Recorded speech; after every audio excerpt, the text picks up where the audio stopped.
Hi hello welcome to the next day classes. నేను మీ కృష్ణ సాగర్. మనం ఈరోజు వీడియోలో ASO in MEA minister of external అఫైర్స్లో మనకి అసిస్టెంట్ సెక్షన్ ఆఫీసర్ అనే జాబ్ ఉంటుంది కదా. సో ఈ జాబ్ గురించి అయితే మనం డీటెయిల్గా తెలుసుకుందాం, ఓకేనా. సో నెక్స్ట్ వీడియో అయితే మనం చాలామంది ఆఫీస్ సూపరింటెండెంట్ మీద వీడియో అడుగుతున్నారు. నెక్స్ట్ జాబ్ ప్రొఫైల్ అనేది ఆఫీస్ సూపరింటెండెంట్ మీద చేస్తాను, ఓకేనా. సో ఇంకా వీడియోలోకి వెళ్ళిపోయే ముందు మన ఛానల్ ఎవరైనా సబ్స్క్రైబ్ చేసుకోకపోతే please do subscribe to next day classes. And అలాగే ఈ వీడియో డిస్క్రిప్షన్లో టెలిగ్రామ్ ఛానల్ లింక్ ఇస్తాను మన నెక్స్ట్ డే క్లాసెస్ది. సో టెలిగ్రామ్ ఛానల్ ఎవరైనా జాయిన్ అవ్వకపోతే ఆ లింక్ మీద క్లిక్ చేసి టెలిగ్రామ్ ఛానల్ అయితే జాయిన్ అవ్వండి, ఓకేనా. ఇంకా వీడియోలోకి వెళ్ళిపోదాం. చూడండి, మనకి ఫస్ట్ ఏఎస్ఓ ఇన్ ఎంఈఏ అయితే సీజీఎల్ ద్వారా, అంటే ఇది లైక్ ఎవరైనా తెలియని వాళ్ళకి చెప్తున్నాను, సీజీఎల్ ద్వారా రిక్రూట్ అవుతారు. ఎస్ఎస్సి సీజీఎల్ ద్వారా. ఎస్ఎస్సి అనేది స్టాఫ్ సెలెక్షన్ కమిషన్ కదా, ఈ సీజీఎల్ ద్వారా రిక్రూట్ అవుతారు. సో మనకి సీజీఎల్ ఎగ్జామ్స్లో టైర్ 1 టైర్ 2 రెండు ఎగ్జామ్స్ అయితే ఉంటాయి అన్నమాట. Tyre 1 tyre 2. టైర్ 1 అనేది క్వాలిఫై ఇన్ నేచర్, ఓకేనా. టైర్ 2 అనేది మెరిట్ తీసుకొని ఈ జాబ్ వస్తుంది. మ్యాక్సిమం టాపర్స్ అందరూ, ఓకేనా, టాపర్స్ చూజ్ చేసుకుంటారు. ఇది ఏఎస్ఓ ఇన్ ఎంఈఏ టాప్ పొజిషన్లో ఈ జాబ్ అయితే ఉంటుంది. మనకి ఏఎస్ఓ సిఎస్ఎస్ అండ్ ఎంఈఏ ఈ రెండు టాప్లో ఉంటాయి అన్నమాట, ఓకేనా. సో ఇది, సో మీ టైర్ 2లో మెరిట్ని బట్టి టాప్ ర్యాంక్ వస్తే, టాప్ 10 ఆర్ టాప్ 20లో వస్తే మీకు ఎంఈఏ రావడానికి ఎక్కువ ఛాన్స్ అయితే ఉంటుందన్నమాట. And depend on the vacancies ఎక్కువ ఉంటే, సో మీ ర్యాంక్ కొంచెం ఎక్కువ వచ్చినా మీకు జాబ్ వచ్చే ఛాన్స్ అయితే ఉంటుంది. అర్థమైంది కదా. సో ఈ పోస్ట్ ఎలా రిక్రూట్ అవుతుందంటే SSC CGL staff selection commission combined graduation level అనమాట, ఓకేనా. ఎవ్రీ ఇయర్ మనకి ఎస్ఎస్సి నోటిఫికేషన్ రిలీజ్ చేస్తుంది కదా. సో ఎవ్రీ ఇయర్ ఈ జాబ్స్ మనకైతే రిక్రూట్మెంట్ అయితే జరుగుతుంది ఈ జాబ్స్, ఓకేనా. నెక్స్ట్ చూడండి, మనకి కట్ ఆఫ్ చూస్తే 2022, 23 మనకి టైర్ 2 మెరిట్ ప్రకారం కట్ ఆఫ్ చూస్తే మనకి అవుట్ ఆఫ్ 390 మనకి ఎంఈఏ ఏఎస్ఓ కావాలంటే కట్ ఆఫ్ చూడండి 344 ఉంది జనరల్కి అయితే. 2022 సీజీఎల్లో 23లో అయితే 331 ఉంది, ఓకేనా. ఇవి కట్ ఆఫ్స్ చూసుకొని ఈడబ్ల్యూఎస్ ఓబీసీ ఎస్సీ ఎస్టీ, ఓకేనా. అండ్ దీనికైతే ఓహెచ్ హెచ్హెచ్ పీడబ్ల్యూ అందరూ ఎలిజిబుల్ అనమాట. విహెచ్ కూడా, సో పీడబ్ల్యూ అదర్స్ కూడా ఎలిజిబుల్లే. దీనికి మనకేంటంటే ఫిజికల్ అట్లా ఏమి ఉండవు. మనకి అదర్ ఇన్స్పెక్టర్స్కి ఫిజికల్ అవి ఉంటాయి కదా. సో దీనికి ఫిజికల్ అట్లా ఏమి ఉండవు. సో మ్యాక్సిమం అందరూ ఎలిజిబులే ఉంటారు, ఓకేనా. నెక్స్ట్ చూడండి, ఇవి ప్రీవియస్ కట్ ఆఫ్స్. సో దీని పరంగా ఇక్కడ మనకి 22లో నార్మలైజేషన్ ఉంది, అందుకే కొంచెం కట్ ఆఫ్ ఒక 10 మార్క్స్ ఎక్కువ ఉంటుంది నార్మలైజేషన్ వల్ల, ఓకేనా. మనకి 23లో నార్మలైజేషన్ అయితే లేదు, ఓకేనా. నెక్స్ట్ చూడండి, ఈ కట్ ఆఫ్స్ అంటే నెక్స్ట్ మీరు అజంప్షన్ చేసుకోవచ్చు అట్లీస్ట్ 330 ఉంటే కానీ నెక్స్ట్ ఇయర్ మనకి ఎంఈఏ జాబ్ వచ్చే ఛాన్స్ ఉంటుందన్నమాట, ఓకేనా. అంటే మీకు ఎంఈఏ జాబ్ కావాలనుకున్నప్పుడు మీ టార్గెట్ అట్లీస్ట్ 330 మార్క్స్ అనేది టార్గెట్ పెట్టుకోవాలి, ఓకే. నెక్స్ట్ చూడండి, పోస్టింగ్స్ మనకి ఇది Delhi posting and foreign posting, ఓకేనా. మీరు స్టార్టింగ్ అయితే ఢిల్లీలో అయితే పోస్టింగ్ ఇస్తారు. ఒక 2 years చేసిన తర్వాత మీకు ఫారెన్ పోస్టింగ్ వచ్చే ఛాన్స్ అయితే ఉంటుంది, ఓకేనా. సో ఢిల్లీలో మీకు 2 years పోస్టింగ్ అయిన తర్వాత మీకు ప్రిఫరెన్స్ అడుగుతారు. ప్రిఫరెన్స్ అంటే మీకు అంటే అన్ని కంట్రీస్ ఏం కాదు. సో ఫర్ ఎగ్జాంపుల్ సీనియర్స్కి అయితే మనకి ఈ కంట్రీస్ కూడా మనకి కేటగిరీ వైజ్ ఉంటాయి, అవి చెప్తాను. సో మీకు 2 years కాబట్టి మీకు కొన్ని కంట్రీస్ ఇచ్చి అందులో మీకు ప్రిఫరెన్స్ అడుగుతారు. మీరు వెళ్ళకూడదు అనుకుంటే నేను వెళ్ళొద్దు అనుకుంటే వెళ్ళకుండా కూడా ఉండొచ్చు. బట్ ఒకసారి మీరు రిజెక్ట్ చేశారంటే మీరు మళ్ళీ ఒక 2-3 years వరకు మీకు ఆ ఆఫర్ అయితే రాదు, ఫారెన్ పోస్టింగ్ ఆఫర్, ఓకేనా. సో ఇది చూడండి, మీరు ఒక 2 years ఢిల్లీలో పోస్టింగ్ అయిపోయినాక 2 or 3 years ఒక 3 years ఫారెన్ పోస్టింగ్ ఉంటుందన్నమాట, ఓకేనా. అట్లా ఉంటుంది. నెక్స్ట్ మళ్ళీ ఒకవేళ ఢిల్లీ వస్తే ఢిల్లీ నెక్స్ట్, లేదా అంటే depend upon the vacancies and అక్కడ ఎంబసీస్ వేకెన్సీస్ ఢిల్లీలో వేకెన్సీని బట్టి మీకు నెక్స్ట్ ఫారెన్ నుంచి మళ్ళీ ఫారెన్ పోస్టింగ్ వచ్చే ఛాన్స్ అయితే ఉంటుంది. బట్ తక్కువ ఉంటుంది. మళ్ళీ ఢిల్లీ చేసిన తర్వాత మళ్ళీ ఫారెన్ అయితే ఎక్కువ ఛాన్స్ అయితే ఉంటుంది, ఓకేనా. నెక్స్ట్ చూడండి, ఫారెన్ పోస్టింగ్స్ కేటగిరీ చెప్పాను చూడు, ఇది ಒಂದು సూపర్ కేటగిరీ అంటారు. న్యూయార్క్లో, వాషింగ్టన్ డీసీ, టొర్నోటో, జెనీవా, మీకు మనకి ఫారెన్ ఎంబసీస్ ఉన్న లిస్ట్ అయితే నేను టెలిగ్రామ్ గ్రూప్లో పెడతాను. ఆ టెలిగ్రామ్ గ్రూప్లో చూసుకోండి. Next category A, B, C, hard C. So ఇవన్నీ కేటగిరీ వైజ్ సిటీస్ అనమాట. చూడండి, మనకి కేటగిరీ ఏలో అయితే లండన్, ప్యారిస్, మాడ్రిడ్. ఓకేనా. Category B Chicago, Warsaw, Sydney. So category C అయితే థింపు, కువైట్, బ్యాంకాంగ్. ఈ కేటగిరీ సిలో ఏంటంటే స్మాల్ కంట్రీస్ క్యాపిటల్స్లో ఉంటాయి అనమాట. సో ఫస్ట్ 2 ఇయర్స్ కంప్లీట్ అయిన తర్వాత మీరు maximum eligible to hard C or C, ఈ 2 కేటగిరీస్లో కంట్రీస్ని మీరు ప్రిఫర్ చేసుకోవచ్చు అనమాట. ఓకేనా. సూపర్ కేటగిరీ అంటే మ్యాక్సిమం మనకి ఇవి ఉంటాయి కదా, like world bank head quarters ఉంటాయి కదా, మ్యాక్సిమం హెడ్ క్వార్టర్స్ ఉన్న సిటీస్ సూపర్ కేటగిరీలో ఉంటాయి అనమాట. ఓకేనా. ఇవి కంట్రీస్, ఇది జస్ట్ ఎగ్జాంపుల్గా చెప్పాను. ఇట్లా కేటగిరీస్ డివైడ్ చేసి మీకు సీనియారిటీ వచ్చే కొద్దీ మీరు కేటగిరీ ప్రమోట్ అవుతుంది. లైక్ మీరు ఒక బాగా సీనియర్ అయితే మీరు సూపర్ కేటగిరీలో, ఈ సూపర్ కేటగిరీ ఉన్న సిటీస్లో మీకు ఫారెన్ పోస్టింగ్ అయితే వస్తుంది అనమాట. అలాగా. నెక్స్ట్ చూడండి. సో ఫారెన్ పోస్టింగ్ అంటే 2 ఇయర్స్ సర్వీస్ చేయాలి. తర్వాత స్కిల్ టెస్ట్ అంటే మీరు ఫర్ ఎగ్జాంపుల్ ఒక ఏదైనా కంట్రీకి వెళ్ళాలనుకోండి, ఆ లాంగ్వేజ్ అయితే నేర్పిస్తారనమాట. ఓకేనా. Skill test by preference of country, మీరు ప్రిఫర్ చేసుకున్నాక మీకు ఆ కంట్రీ సెలెక్ట్ అయిన తర్వాత స్కిల్ టెస్ట్, ఆ లాంగ్వేజ్ అయితే నేర్పిస్తారు. అండ్ మీకు ఎగ్జామ్ పెట్టిన తర్వాత ఫర్ ఎగ్జాంపుల్ ఒక 20 కంట్రీస్ 20 సిటీస్ ఉన్నాయి అనుకోండి. సో దాన్ని బట్టి కూడా మీకు ఒక 5 సిటీస్ ఆర్ 5 కంట్రీస్ ప్రిఫరెన్స్లో ఇచ్చే ఛాన్స్ ఉంది. సో వచ్చిన ఆ కంట్రీకి మీరు లాంగ్వేజ్ అయితే నేర్చుకోవాలి. సో ఆ లాంగ్వేజ్ ట్రైనింగ్ కూడా ఇక్కడే ఇస్తారనమాట. ఓకేనా. అంటే మీకు ఓవర్ ద సర్వీస్ అంటే ఎక్కువ లాంగ్వేజ్ నేర్చుకునే ఛాన్స్ అయితే ఉంటుంది. ఓకే. నెక్స్ట్ చూడండి. శాలరీ వచ్చేసరికి మనకి 2 టైప్స్ శాలరీస్ ఉంటాయి. ఇప్పుడు ఇండియాలో పోస్టింగ్ అనుకోండి, ఢిల్లీలో పోస్టింగ్ ఉన్నప్పుడు 4,600 గ్రేడ్ పే శాలరీ ఎట్లా ఉంటుందో సేమ్ అలానే ఉంటుంది. అదే ఫారెన్ పోస్టింగ్లో అయితే మీకు శాలరీ వచ్చేసి అట్లీస్ట్ 3 to 4 lakhs అయితే ఉంటుందన్నమాట. ఓకేనా. 3 to 4 lakhs శాలరీ అయితే ఉంటుంది ఫారెన్ పోస్టింగ్ అయితే. ఓకేనా.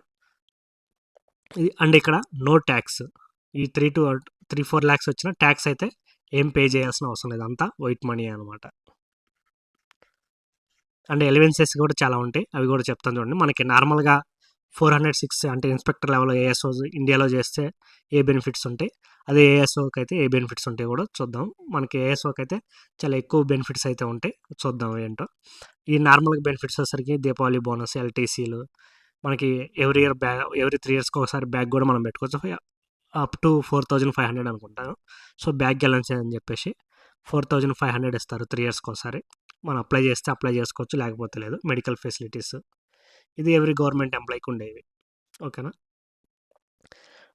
అదర్ బెనిఫిట్స్ ఏంటంటే మనకి నార్మల్గా 2 children ఎడ్యుకేషన్, మనకి అట్లా చిల్డ్రన్కి ఒక్కో చిల్డ్రన్కి 27,000 ట్యూషన్ ఫీజు. ఒకవేళ హాస్టల్లో ఉంటే 81,000 హాస్టల్ ఫీజు ఒక్కో స్టూడెంట్కి. ఒక్కో చిల్డ్రన్కి. అలా 2 childrenకి పే చేస్తుంది గవర్నమెంట్. అదే మనకి నువ్వు ఏఎస్ఓ అయితే ఎంఈఏలో నీకు ఆ 2 childrenకి ఎంత ఫీజు అవుతుందో మొత్తం కంప్లీట్గా గవర్నమెంట్ అయితే టేక్ ఓవర్ చేస్తాయి. అంటే మీకు ఫీజు ఒక 5 lakhs అవనండి, 6 lakhs అవనండి, సో ఎంతైనా అది గవర్నమెంటే చూసుకుంటుంది అనమాట. సో మెడికల్ ఫెసిలిటీస్ ఆల్రెడీ చెప్పాను. నెక్స్ట్ ఇంకోటి ఏంటంటే ఒకవేళ మీ వైఫ్ కానీ గవర్నమెంట్ సెక్టర్లో జాబ్ చేస్తుంది అనుకోండి, మీకు ఫర్ ఎగ్జాంపుల్ దుబాయ్లో పోస్టింగ్ వచ్చింది. సో మీకు దుబాయ్లో మీరు 2 or 3 years ఉన్నారనుకోండి. ఈ 2-3 yearsలో మీ వైఫ్ దుబాయ్ రావడానికి మీ వైఫ్కి 6 months లీవ్ అయితే ఇస్తారనమాట. ఓకేనా. పెయిడ్ లీవ్ అనమాట. అంటే మీ వైఫ్ శాలరీ వస్తుంది, అట్లానే లీవ్లో 6 months లీవ్లో అయితే ఉంటుంది. అర్థమైందా. అండ్ మెయిన్ బెనిఫిట్ మీకు ఏఎస్ఓకి మనకి నార్మల్గా పాస్పోర్ట్ ఏ కలర్లో ఉంటుంది, బ్లూ కలర్లో ఉంటుంది. ఎవరికైనా ఫర్ ఎగ్జాంపుల్ అమీర్ ఖాన్ తీసుకోండి, షారుఖ్ ఖాన్ తీసుకోండి, సల్మాన్ ఖాన్ తీసుకోండి. సో ఎవరికైనా బ్లూ కలర్లో ఉంటుంది. అదే మీ ఏఎస్ఓ, ఎంఈఏ అయితే వీళ్ళకి వైట్ కలర్‌లో ఉంటుంది. గవర్నమెంట్ అఫీషియల్స్ అంటే గవర్నమెంట్ డ్యూటీ మీద వెళ్తారు కాబట్టి వీళ్ళకి పాస్‌పోర్ట్ అనేది వైట్ కలర్‌లో ఉంటుంది. నెక్స్ట్ ఇంకోటి మెరూన్ ఉంటుంది కదా! ఈ మెరూన్ అనేది డిప్లొమాట్స్‌కి. ఫర్ ఎగ్జాంపుల్ అజిత్ దోవల్ ఉన్నాడు. సో, వాళ్ళకి మెరూన్ కలర్‌లో ఉంటాయి. సో, 2 కంట్రీస్ మధ్య మంతనాలు జరిపే వాళ్ళకి మెరూన్ కలర్‌లో ఉంటాయి. సో, ఆ అఫీషియల్ వర్క్ మొత్తం చూసుకుంటారు కదా! వాళ్ళకి వైట్ కలర్ పాస్‌పోర్ట్ ఉంటుంది. దీనివల్ల బెనిఫిట్ ఏంటంటే మీకు ఎయిర్‌పోర్ట్‌లో వైట్ కలర్ పాస్‌పోర్ట్ ఉన్న వాళ్ళకి చెకింగ్ ఉండదు. ఓకేనా? నో చెకింగ్ అనమాట. ఓకేనా? మీ పర్సనల్ చెకింగ్ అయితే ఉండదు. బ్యాగేజ్ చెకింగ్ ఉండిద్ది. ఒకవేళ ఆ బ్యాగేజ్ కూడా మీరు అఫీషియల్ రికార్డ్స్ తీసుకెళ్తున్నారంటే దాన్ని కూడా చెక్ చేయరనమాట అఫీషియల్ రికార్డ్స్ అయితే. సో, ఇది లైక్ ఎయిర్‌పోర్ట్‌లోకెళ్ళి మీరు వైట్ పాస్‌పోర్ట్ ఇచ్చారంటే like you are government official అని చెప్పేసి. సో, అది ఎవరికి వచ్చే ఛాన్స్ కాదు. ఓన్లీ ఎంఈఏలో జాబ్ చేసే వాళ్ళకే వచ్చే ఛాన్స్ అనమాట వైట్ పాస్‌పోర్ట్ అనేది. మిగతా మీరు ఏ గవర్నమెంట్ జాబ్ చేస్తున్నా మీకు వచ్చేది బ్లూ కలర్ పాస్‌పోర్టే. ఓకేనా? నెక్స్ట్ మీరు ఒకవేళ అదర్ కంట్రీస్‌లో ఉన్నప్పుడు మీ వెహికల్‌కి నెంబర్ వచ్చేసి స్టార్స్ ఉంటాయి కదా! మీరు ఎప్పుడైనా చూస్తుంటే స్టార్ ఉంటాయి కదా! మనకి లైక్ డీఐజీ వాళ్ళకి చూస్తే స్టార్ ఇచ్చేసి వెహికల్ ఇస్తారు కదా! అట్లా మీరు అదర్ కంట్రీస్‌లో మీకు ఇచ్చే వెహికల్‌కి నంబరింగ్ అనేది స్టార్ ఉంటుందన్నమాట. సో, మీ వెహికల్‌ని కూడా ఆ కంట్రీలో ఎవరు చెక్ చేయకూడదు మీ వెహికల్‌ని. ఎవరు చెక్ చేయరు కూడా. వాళ్ళకి అథారిటీ అయితే ఉండదు. ఒకవేళ మీరు ఏదన్నా పెద్ద క్రైమ్ చేశారు అయినా కూడా వాళ్ళు మీ వెహికల్‌ని చెక్ చేయకూడదు. వాళ్ళు ఇండియా కంప్లెయింట్ ఏస్తే ఇండియా ఎంబసీ వాళ్ళు అతన్ని పర్టిక్యులర్ పర్సన్‌ని ఇండియాకి తీసుకొచ్చి అట్లా ఇక్కడ ఇండియా క్రిమినల్ ప్రొసీడింగ్స్ ప్రకారం డీల్ చేస్తారనమాట. సో, ఓకేనా? మీరు ఏ కంట్రీలో ఉన్నా మీరు ఎంత పెద్ద క్రైమ్ చేసినా మిమ్మల్ని అక్కడ మీ కార్‌ని గానీ మీరుండే ఓకేనా ఎంబసీలోకి గానీ రావటం గానీ అలాంటి చెకింగ్స్ అయితే ఏమీ ఉండవనమాట. అండ్ ఇంకా మెయిన్ బెనిఫిట్ ఒకవేళ మీ చిల్డ్రన్ అనేది ఇంటర్ కంప్లీట్ చేసుకున్నారనుకోండి. ఓకేనా? 12థ్ క్లాస్ కంప్లీట్ చేశాడు. ఇంటర్‌లో ఒక 50% మార్క్స్ తెచ్చుకొని జేఈఈ అటెంప్ట్ చేశాడనుకోండి. జేఈఈ అటెంప్ట్ చేస్తే వాళ్ళకి నీట్‌లో అయితే అడ్మిషన్ దొరుకుతుంది. ఓకేనా? నీట్‌లో మనకి సెపరేట్‌గా ఎం ఫారెన్ అఫీషియల్స్‌కి ఉంటారు కదా! మనకి ఎంబసీస్‌లో వర్క్ చేసే వాళ్ళకి ఇట్లా మినిస్ట్రీ ఆఫ్ ఎక్స్టర్నల్ అఫైర్స్ ఈ మినిస్ట్రీలో వర్క్ చేసే వాళ్ళకి కోటా అయితే ఉంటుందన్నమాట వాళ్ళ పిల్లలకి. సో, జేఈఈ అటెంప్ట్ చేస్తే ఎన్ఐటీలో అయితే సీట్ అయితే వస్తది. దీంట్లో అంటే లైక్ మీకు ర్యాంక్ వచ్చిందా లేదా అనేది డిపెండ్ అయింది ఏం కాదనమాట. సో, ఇంటర్‌లో 50% మార్క్స్ వచ్చి ఈ ఎగ్జామ్ మాత్రం అటెంప్ట్ చేస్తే మీకు ఎన్ఐటీలో సీట్ అయితే ఇస్తారనమాట మీ మీ చిల్డ్రన్‌కి. ఓకేనా? ఇది మెయిన్ బెనిఫిట్ అని చెప్పుకోవచ్చు. ఇది ఓకేనా? ఈ వైట్ పాస్‌పోర్ట్ అందరికి వచ్చే ఛాన్స్ కాదు ఇవి. సో, పర్టిక్యులర్‌గా అక్కడ జాబ్ చేసే వాళ్ళకే ఎక్స్ట్రా బెనిఫిట్స్ లాగా వస్తున్నాయి. ఓకేనా? నెక్స్ట్ చూడండి. తర్వాత ట్రైనింగ్ మీరు ఏఎస్ఓ జాయిన్ అంటే ఒక 30 డేస్ ట్రైనింగ్ ఇస్తారు. ఓకేనా? నార్మల్ ట్రైనింగ్ ఉంటుంది కదా! సో, ఫైల్ వర్క్ ఎట్లా ఉంటుంది. సో, అలాంటివన్నీ నార్మల్ వర్క్ అయితే ఒక 30 డేస్ ట్రైనింగ్ ఇచ్చేసి తర్వాత మీకు సెక్షన్స్‌లో అంటే మనకి ఏ గవర్నమెంట్ జాబ్ తీసుకున్నా అక్కడ సెపరేట్ సెక్షన్స్ ఉంటాయి. సెపరేట్ అంటే ఓకేనా? అడ్మినిస్ట్రేటివ్ బ్లాక్ అని చెప్పేసి అకౌంట్స్ బ్లాక్ అంటే అడ్మినిస్ట్రేటివ్ సైడ్ ఒకటి, అకౌంట్ సైడ్ ఒకటి. ఓకేనా? తర్వాత మనకి ఆఫీస్ టు ఆఫీస్ డీల్ చేసేది. Liaison with other offices. Okay. Next related to department. ఆ డిపార్ట్మెంట్‌కి ఏదైనా రిలేట్ అయ్యే వాటి బట్టి మనకి ఇప్పుడు ఫర్ ఎగ్జాంపుల్ కస్టమ్స్‌లో అయితే కమిషనరేట్ లాగా ఉంటాయి. అట్లా డిఫరెంట్ పార్ట్స్ ఉంటాయి. వీటి కింద కొన్ని సెక్షన్స్ ఉంటాయన్నమాట. ఓకేనా? దీని కింద 5 సెక్షన్స్ ఉంటాయి. దీని కింద 3 అట్లా సెక్షన్స్ వరకు ఉంటాయి. ఏ సెక్షన్ వర్క్స్ ఆ సెక్షన్‌లో ఉన్న వాళ్ళు చూసుకుంటారు. నెక్స్ట్ చూడండి. జాబ్ ప్రొఫైల్ చూస్తే మనకి ఫస్ట్ అడ్మినిస్ట్రేటివ్ వర్క్స్ అంటే మనకి ఎవరైనా జాయిన్ అవుతున్నారు. ఇప్పుడు ఫర్ ఎగ్జాంపుల్ మీరు ఏఎస్ఓ జాయిన్ అవ్వాలి. సో, దీన్ని ఆ డిపార్ట్మెంటే చూసుకోవాలి కదా! సో, అందులో అడ్మినిస్ట్రేషన్‌లో ఉన్నోళ్ళు వాళ్ళ జాయినింగ్స్, సాలరీస్ ఓకేనా? ఇలాంటివన్నీ చూసుకుంటారు. నెక్స్ట్ వాళ్ళ ప్రాపర్టీ డీటెయిల్స్. సో, ఇవన్నీ అడ్మినిస్ట్రేటివ్ వర్క్స్ ఆ వింగ్‌లో ఉన్నోళ్ళు చూసుకుంటారు. లైజన్ విత్ ఎంబసీస్ మనకి అదర్ ఎంబసీస్‌తో మనకి కమ్యూనికేషన్ చేయడానికి ఒక వింగ్. తర్వాత కోఆర్డినేషన్ అండ్ కమ్యూనికేషన్ మనకి ఓకేనా? వేరే కంట్రీస్ గానీ, వేరే మనకి ఇంటర్నల్‌గా కోఆర్డినేషన్ అండ్ కమ్యూనికేషన్ చేయడానికి ఒక వింగ్. తర్వాత మనకి వేరే కంట్రీస్ నుంచి డిప్లొమాట్స్ వస్తారు కదా! మనకి ప్రోటోకాల్ అప్పుడు వాళ్ళకొచ్చేటప్పుడు వాళ్ళకి ప్రోటోకాల్ మేనేజ్ చేయడం. ఫర్ ఎగ్జాంపుల్ జర్మనీ ప్రెసిడెంట్ వస్తున్నారనుకోండి. మనకి ప్రైమ్ మినిస్టర్‌కి ఒక ప్రోటోకాల్ ఉండిద్ది. ప్రెసిడెంట్‌కి ఒక ప్రోటోకాల్ ఉండిద్ది. So, depend upon individual and depend upon countries. So, వాళ్ళ ప్రోటోకాల్ మెయింటైన్ చేయటం. తర్వాత ఇప్పుడు ఫర్ ఎగ్జాంపుల్ మీరు ఫారెన్‌లో ఎంబసీలో వర్క్ చేస్తున్నారు. ఇక్కడి నుంచి ఎవరైనా డెలిగేట్ ఎళ్తున్నారు అక్కడికి. ఓకేనా? సో, వాళ్ళ ట్రావెలింగ్స్, వాళ్ళ ప్రోటోకాల్స్ ఇవన్నీ చూసుకోవటం. సో, ఇలా డిఫరెంట్ వింగ్స్ అయితే ఉంటాయి. మీరు ఏ వింగ్‌లో పడ్డారో అక్కడ ఈ పర్టిక్యులర్‌గా మీరు ఫర్ ఎగ్జాంపుల్ ఇక్కడ ట్రావెల్ అండ్ లాజిస్టిక్స్‌లో పడ్డారు అంటే వాళ్ళ ట్రావెలింగ్స్ అవన్నీ చూసుకోవటం అనేది మేనేజ్ చేసుకోవాలి. ఓకేనా? అండ్ ఆల్ పేపర్ వర్క్ ఇప్పుడు ఫర్ ఎగ్జాంపుల్ ఇప్పుడు ఇద్దరు ప్రైమ్ మినిస్టర్ మీట్ అయ్యారు. మోడీ అని వేరే కంట్రీ అమెరికా ప్రెసిడెంట్ మీట్ అయ్యారు అనుకోండి. వీళ్ళిద్దరి మధ్య జరిగే ఒప్పందాలన్నీ పేపర్ వర్క్ మొత్తం ఏఎస్ఓనే మేనేజ్ చేయాలన్నమాట. ఓకేనా? సో, ఏఎస్ఓ అంటే like assistant for SO section officer. So, ఏదైనా పేపర్ వర్క్ మొత్తం నువ్వు ప్రిపేర్ చేసి ఇక్కడ ఎస్ఓకి ఇస్తే వాళ్ళు చూసి కరెక్షన్స్ ఏమైనా ఉంటే చెప్తే వీళ్ళు మళ్ళీ కరెక్షన్ చేసుకొని ఎస్ఓకి ఇస్తే అక్కడి నుంచి హైయర్ అథారిటీకి వెళ్ళిద్ది. సో, అక్కడ ఏమైనా కరెక్షన్ చెప్తే మళ్ళీ బ్యాక్ అట్లా. సో, జస్ట్ ఏంటంటే మేనేజ్ చేయటం మాత్రమే. ఈ పేపర్ వర్క్ అన్ని మేనేజ్ చేయటం. సో, ఇలాంటి వర్క్స్ అయితే ఉంటాయి. నెక్స్ట్ చూడండి. సో, ట్రాన్స్ఫర్స్ చూసుకుంటే చెప్పాను కదా ఢిల్లీలో ఒక 2-3 ఇయర్స్ చేస్తే 2 or 3 ఇయర్స్ జాబ్ చేస్తే నెక్స్ట్ ఫారెన్ పోస్టింగ్. ఇక్కడ ఒక 2-3 ఇయర్స్ జాబ్ చేస్తే నెక్స్ట్ రివర్స్ లేదా ఇక్కడ నుంచి వేరే కంట్రీకి కూడా వెళ్ళే ఛాన్స్ అయితే ఉంటుంది. సో, ఇది చాలామంది ట్రాన్స్ఫర్స్కి ఎక్కువ ఇష్టపడరు కదా ఎవ్రీ 2-3 ఇయర్స్కి మారటం. అంటే ఇనిషియల్గా అయితే బాగానే ఉంటుంది కానీ తర్వాత మన పిల్లలు చదువుకునేటప్పుడు వాళ్ళకి ఎడ్యుకేషన్ ప్రాబ్లం అలా ఉంటాయి కదా.